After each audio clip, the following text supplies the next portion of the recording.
This meeting of the Senate Judiciary Committee will come to order. Before we begin, I want to comment on last night's mass shooting at Michigan State University. It took the lives of 3 students and injured 5 others. This was the 67th mass shooting in America so far this year. 67, more than one a day. Today, February 14th, is already the anniversary of 2 horrific mass shootings in Parkland, Florida, 5 years ago, and Northern Illinois University in DeKalb 15 years ago. Now the friends and families of Michigan State students join in that grief. My heart goes out to them. Last Congress, this committee held 11 hearings on our nation's gun violence epidemic, and the Senate passed the most significant gun safety reform in nearly 30 years. But it's not enough. We have more to do. We've lost 5,200 Americans to gunfire already this year, and we're only halfway through February.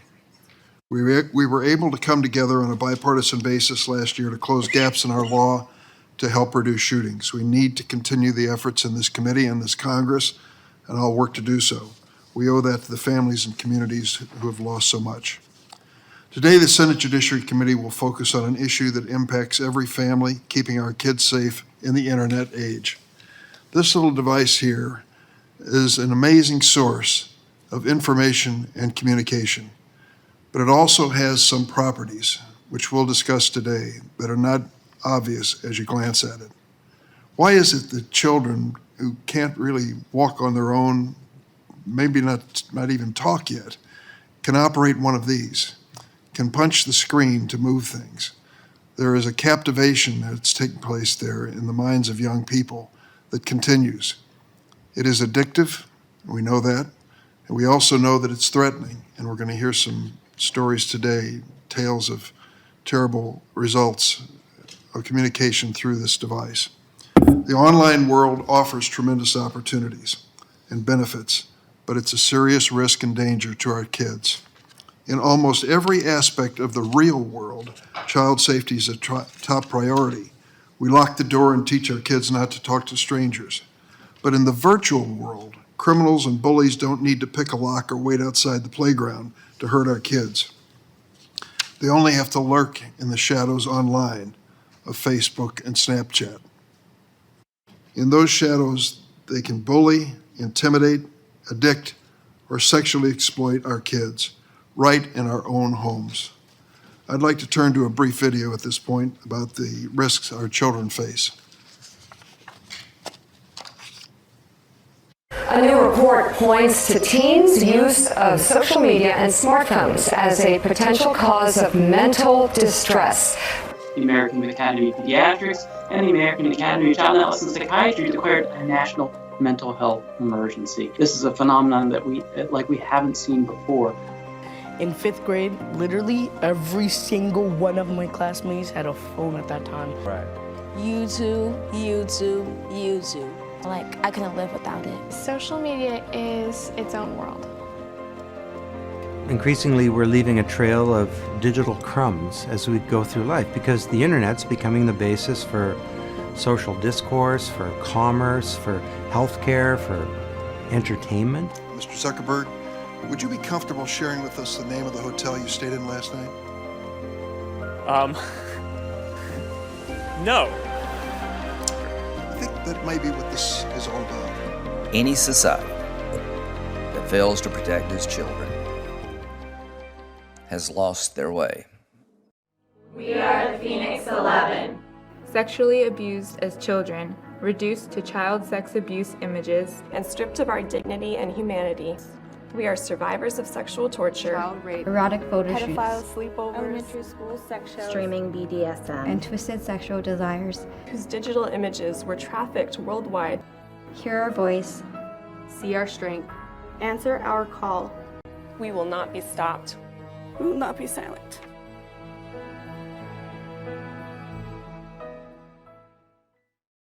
Exploitation of children is an urgent growing threat. A report last year from Pew Research found that nearly half of American teens report being harassed or bullied online. Nearly half. As too many families know, cyberbullying, which is often relentless, cruel, and anonymous can lead to tragic results. Social media can also cause a variety of mental health problems in teenagers, including anxiety, depression, stress, body image issues. This has been well documented, and the big tech companies know it. But despite all these known risks and harms, online platforms are doing everything they can to keep our kids' eyes glued to the screens. In the process, they're vacuuming up tons of data they can use to build profiles and target our kids with even more ads and content. It's a lucrative business at the expense of our kids' privacy, safety, and health. We don't have to take it. Today, we'll hear from an outstanding panel of witnesses about the challenges to protecting kids online and the steps we in the Senate and this committee can take to help. I want to thank our witnesses, Kristen Bride and Emma Lemke, who've been personally impacted by this issue. They speak on behalf of many others, and they advocate for change to help spare others what they and their families have gone through. Thank you both for being here today. I want to acknowledge Rose Bronstein from Chicago, who is in the audience. She lost her son Nate to suicide last year after he was viciously bullied over Snapchat and other social media platforms. Ms. Bronstein, I'm sorry for your loss. We're also joined by experts representing the National Center for Missing and Exploited Children, law enforcement, the American Psychological Association, and the advocacy organization Fair Play.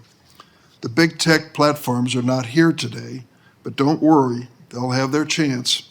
We'll invite their leaders to appear before this committee soon to discuss how they can be part of the solution instead of the problem. Today's discussion builds upon years of important work by this committee. Ranking Member Graham held important hearings on this issue when he chaired the committee. I thank him for his partnership in organizing today's hearings. We consider it a bipartisan call to action. There are a number of worthwhile legislative proposals to protect our kids, such as the Earn It Act, which enjoys strong bipartisan support in this committee.